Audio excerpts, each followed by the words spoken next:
Bismillahirrahmanirrahim.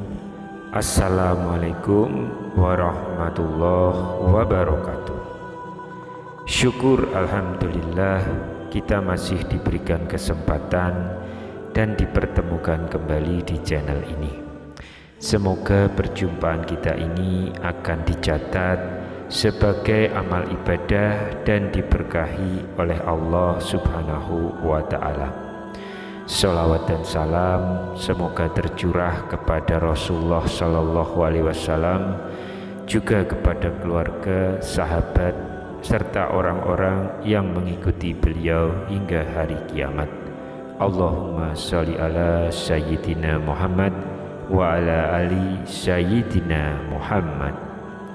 Harapan dan doa saya untuk sahabat-sahabat semua yang sedang menonton, semoga Allah selalu memberikan kesehatan lahir maupun batin, dilapangkan rezekinya, dimudahkan dalam segala urusan, dipanjangkan umurnya, dan dijaga setiap waktunya selalu dalam kebaikan, baik di dunia, baik di akhirat.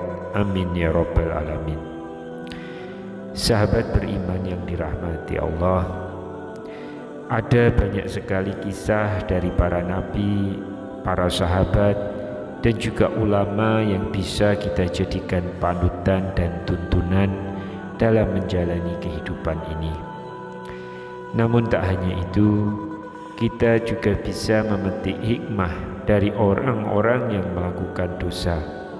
Salah satunya adalah orang fasik di zaman Nabi Musa alaihissalam yang dicintai Allah Subhanahu wa ta'ala. Apa itu perbuatan fasik? Fasik merupakan istilah dalam agama Islam yang merujuk pada orang yang melanggar ketaatan terhadap Allah Subhanahu wa ta'ala dan Rasul-Nya. Meski demikian, orang fasik belum tentu bisa disamakan dengan orang kafir. Imam Al-Ghazali dalam karyanya kitab Mukasyafatul Qulub mengatakan bahwa fasik adalah orang yang berbuat durhaka, melanggar janji, serta keluar dari jalan hidayah, rahmah, dan ampunannya. Imam Al-Ghazali juga membagi jenis orang fasik menjadi dua, yaitu fasik kafir dan fasik fajir. Lalu bagaimana orang yang fasik di zaman Nabi Musa alaihissalam ini bisa mendapatkan cinta dari Allah, bahkan menjadi kekasih Allah?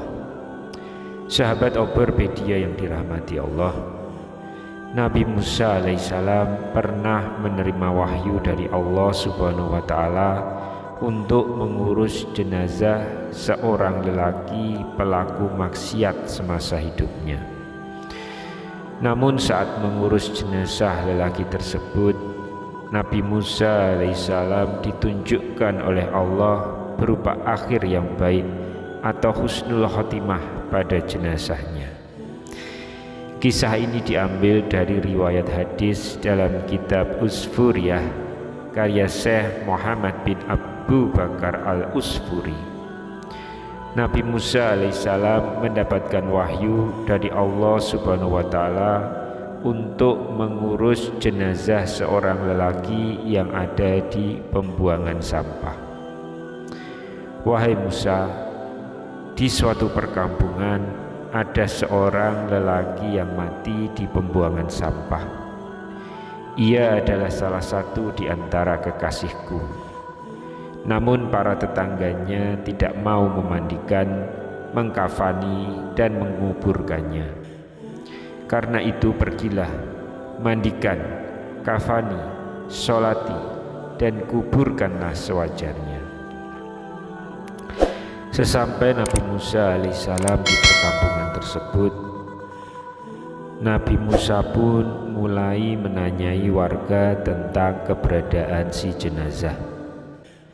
Saat itulah warga perkampungan kemudian mengabarkan bahwa jenazah dibuang di pembuangan sampah. Mereka juga menceritakan perilaku fasik dari si jenazah semasa hidupnya. Nabi Musa alaihissalam yang mendengar banyak informasi mengenai perilaku buruk si jenazah kemudian bermunajat kepada Allah dan ia berkata, "Tuhanku, Engkau memerintahkanku untuk menguburkannya dan mensolatinya, padahal orang-orang menyaksikan keburukannya. Engkau lebih tahu daripada mereka tentang pujian dan cercaan." Allah kembali menurunkan wahyu kepada Nabi Musa alaihissalam untuk membenarkan informasi tentang perilaku buruk jenazah yang didengarnya. Namun Allah juga menunjukkan amalan terakhir yang dilakukan oleh jenazah lelaki tersebut sebelum ia menemui ajalnya. Usut punya usut, amalan terakhir yang dilakukan oleh lelaki tersebut adalah memohon ampun kepada Allah Subhanahu wa ta'ala. Menurut riwayat, ada 3 doa yang dipanjatkan oleh lelaki tersebut di hari-hari terakhirnya. Pertama, lelaki tersebut mengakui perbuatan maksiat yang dilakukannya. Ia berdoa kepada Allah Subhanahu wa ta'ala, "Wahai Tuhanku, sesungguhnya Engkau mengetahui perbuatan-perbuatan maksiatku yang sebenarnya juga aku benci dalam hati. Namun ada 3 hal yang berkumpul bersamaku sehingga aku melakukan perbuatan maksiat yang sebenarnya aku benci dalam hati itu, yaitu hawa nafsu, teman yang buruk, dan iblis. Karena itu, ampunilah aku." Doa kedua dari lelaki itu adalah sang lelaki juga mengakui bahwa tempatnya semasa hidup berada di lingkungan orang-orang fasik. Meskipun demikian, ia juga pernah berada di sekitar orang soleh dan mengaku lebih senang berada di sana. "Wahai Tuhanku, Engkau tahu aku melakukan perbuatan maksiat dan tempatku adalah bersama orang-orang fasik. Akan tetapi sebenarnya aku juga senang bersama orang soleh dan senang dengan sikap zuhud mereka. Tentu tempat bersama mereka lebih aku senangi daripada bersama orang-orang fasik." Hingga doa terakhir yang dipanjatkan lelaki tersebut adalah pernyataan dirinya yang berjanji akan mendahulukan hajat orang soleh dibandingkan orang yang fasik. Di samping itu ia juga memohon ampun kepada Allah Subhanahu wa ta'ala sebagai doa terakhirnya, "Wahai Tuhanku, seandainya Engkau memaafkan dan mengampuni dosa-dosaku, para wali dan nabi akan merasa senang, sedangkan setan-setan, musuhku dan musuhmu akan sedih. Begitupun sebaliknya. Dan aku pun tahu bahwa kegembiraan para kekasih kepadamu lebih Engkau senangi daripada kegembiraan setan-setan dan pengikutnya. Karena itu ampunilah dosa-dosaku ya Allah."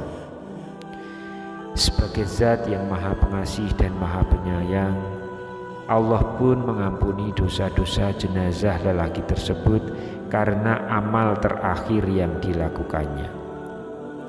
Mengenai hal ini, Rasulullah SAW juga mengabarkan dalam hadis bahwa amal seseorang dinilai dari akhir hayatnya.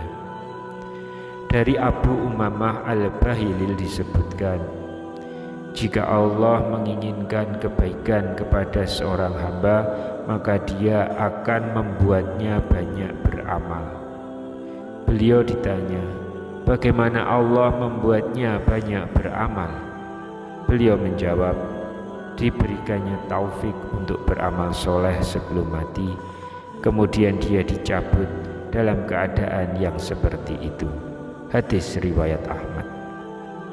Semoga kita semua termasuk orang-orang yang selalu beristighfar kepada Allah untuk setiap saat memohon ampun atas segala dosa yang telah kita perbuat, sehingga sampai akhir hayat kita pun insya Allah termasuk ke dalam umat-umat yang selalu mendapatkan taufik dan beramal soleh sebelum mati.